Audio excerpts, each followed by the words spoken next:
Welcome to Learn and Love Music. I'm Duane Hulbert. Today we're going to look at one of the most famous pieces ever written by Chopin, his Fantaisie-Impromptu. I'm going to give you 5 tips on how to play this piece beautifully. Before we begin, I want to encourage all of you to subscribe to our channel. So let's get started with this great piece by Frédéric Chopin, his Fantaisie-Impromptu. The challenge in this piece is that people want to play it too fast. Let's look at some different speeds that we can use for this piece. I like to play it at about 72 beats per minute, the fast part. So it's about this speed.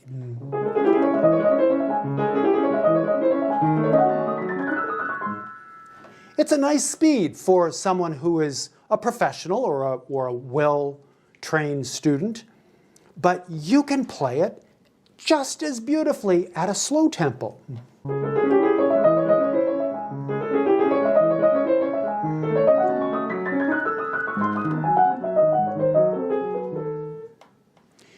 And remember, don't play it at a speed that's too fast for you.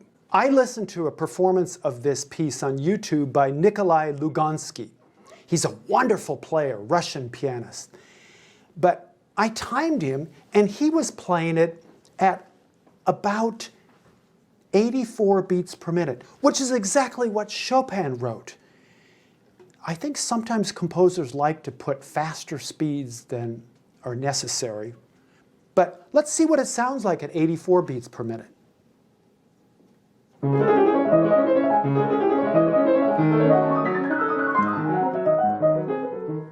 Now, I can play it at that speed, but I don't want to play it at that speed because I want it also to be beautiful. Now that you know the speed you're going to be playing this piece, let's now look at tip number 1. Always follow the contour of the lines in each of the phrases. It's wonderful the way he has peaks and valleys, and really enjoy it. I give it a little bit of a push upward and a little bit of easing up on the way down. So this is what it sounds like. And again, a little shape,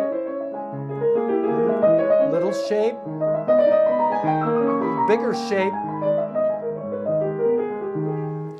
And remember, it's not an etude. It's got to be beautifully played and very expressive, even though it has a continuously moving 16th note line.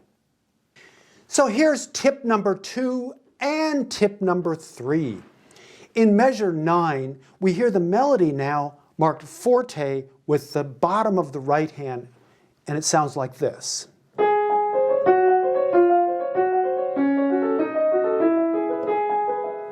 We want to always shape that melody, but we want to hear it in the thumb. And you put it with the left hand, and it sounds like this.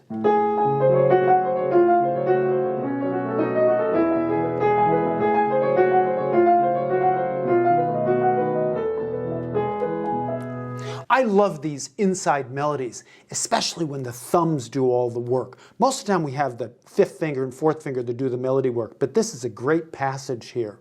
And it leads to tip number 3, which is almost the same, but Chopin plays around with us a little bit in tip number 3. What he does is he makes those same notes offbeat. Listen to the offbeat accents and that it's marked piano in this passage. This is measure 13. Same melody, softer, but with offbeats.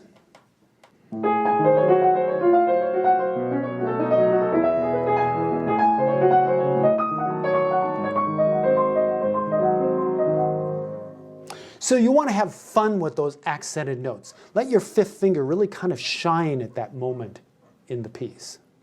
And now tip number 4. We get to the middle section. This is the section that everyone waits for because it has a beautiful melody.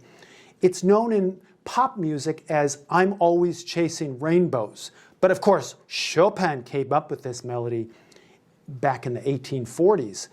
But it is a really lyrical and fantastic theme. One of the things I like about this melody is he ornaments it with trills, and he also has offbeat accents and he brings out the left hand. I'm going to walk you through this a little bit. Here's the sotto voce opening, and he starts off with this marking pesante, which means heavy. It's a little strange to be playing an introduction that's marked heavy, but played softly. So it has a little bit of a ponderous feel to it, so we can slow down from all the speed that came before it. So we come in with the fast notes, return, then largo, pesante, heavy. Then the melody comes in moderato cantabile.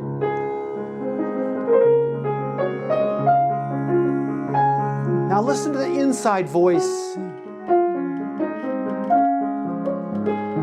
Back to the right hand top.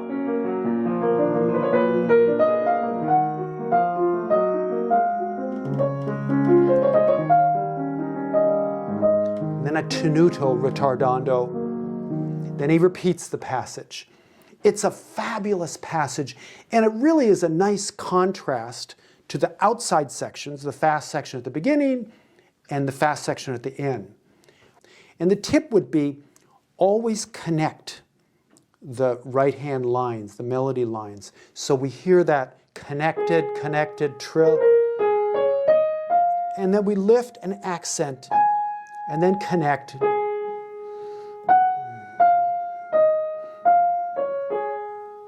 Another part of playing beautifully is don't play mechanically. Make sure you create a little bit of forward motion, a little bit of backwards motion in the phrase, and never play metronomically in this section. This is the contrast to the fast notes in the opening section and the fast notes in the closing section. It's always a good idea to learn how to play slowly and beautifully. And this is a great example of a piece that will help you do that. So finally, tip number 5, how to play the coda section. We still have a lot of technique going on in the right hand, and he puts in accents at the beginning of it, marked forte. We want that as it goes down, it becomes a little weaker, and then we hear a dynamic change suddenly. He goes down from fortissimo down to piano, almost as if those notes are played as an echo. So I want you, as you listen to the technique, falling technique, and then listen to the echo that appears underneath all those loud notes. Here's the end section.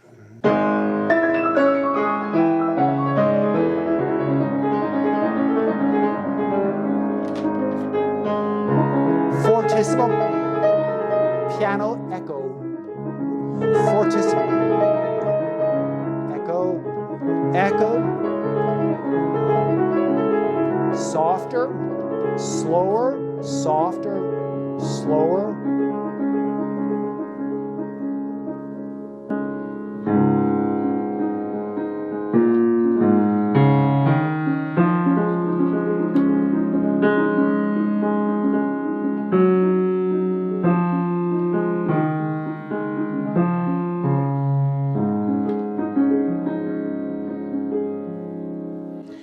At the very end, we hear that I'm always chasing rainbows that we heard in the middle section, but now it becomes a bass line melody while the 16th notes sort of die away slowly. So I've given you 5 tips on how to play this wonderful piece by Frédéric Chopin. Make sure you check out the companion video where I'll be playing the entire Fantaisie-Impromptu. And we want to see you back on Learn and Love Music. Thanks for watching.